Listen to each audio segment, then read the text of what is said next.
اعوذ باللہ من الشیطان الرجیم بسم اللہ الرحمن الرحیم۔ سب ناظرین کو علم اسلام چینل میں خوش آمدید اور خلوص بھرا سلام۔ آج کا عنوان شام اور عراق پر حملے کی تیاریاں۔ ملک کی اندرونی بغاوتیں دب چکی تھیں، باغی یا تو قتل کیے جا چکے تھے یا انہوں نے خلافت اسلامیہ کے سامنے گردنیں جھکا دی تھیں۔ ملک میں پوری طرح امن و امان قائم ہونے کے بعد جب حضرت ابو بکر صدیق رضی اللہ تعالی عنہ اور صحابہ کرام کو اس بات کا کامل یقین ہو گیا کہ اب خلافت اسلامیہ اس قابل ہے کہ ان رومیوں اور ایرانیوں سے انتقام لے سکے جو زمانہ دراز سے مسلمانوں کے لیے خطرہ بنے ہوئے ہیں، تو فوراً ہی خلیفہ اسلام کی جانب سے عرب سرداروں اور مسلم عوام کو دعوت دی گئی کہ وہ شام اور عراق پر حملے کے لیے مدینہ کے باہر لشکرگاہ پر آ کر جمع ہو جائیں۔ چنانچہ عرب بردار اور عرب عوام جوک در جوک جمع ہونے شروع ہو گئے کہ یہاں تک کہ مدینہ کے باہر جہاں تک نگاہ کام کرتی تھی عرب سرداروں کے جا بجا خیمے نظر آ رہے تھے۔ حضرت ابو بکر صدیق رضی اللہ تعالی عنہ نے جب دیکھا کہ ہزاروں فداکاران اسلام ان کے اشارے پر اپنی جانیں قربان کرنے کے لیے تیار ہیں، تو انہوں نے اسلامی لشکر کی ترتیب شروع کی۔ چنانچہ 12 ہجری میں شام پر حملے کی غرض سے ایک لشکر یزید بن سفیان کی سرکردگی میں روانہ کر دیا گیا۔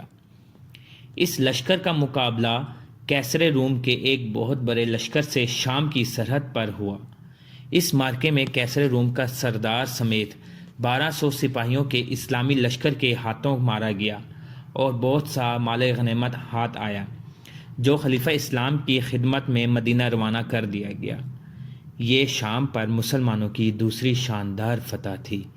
چند ہی روز کے بعد حضرت عمرو بن عاص کی سپہ سالاری میں ایک اور فوج شام کے لیے روانہ کی گئی اور پھر شام کے لیے فوجیں روانہ ہوتی رہیں۔ شام میں چونکہ بہت سی اسلامی فوجیں جمع ہو گئی تھیں، اس لیے شام کے مختلف علاقے مختلف سرداروں کے لیے نامزد کر دیے گئے تھے تاکہ تمام سردار علیحدہ علیحدہ نامزد کردہ علاقوں کی فتوحات کا سلسلہ شروع کر سکیں۔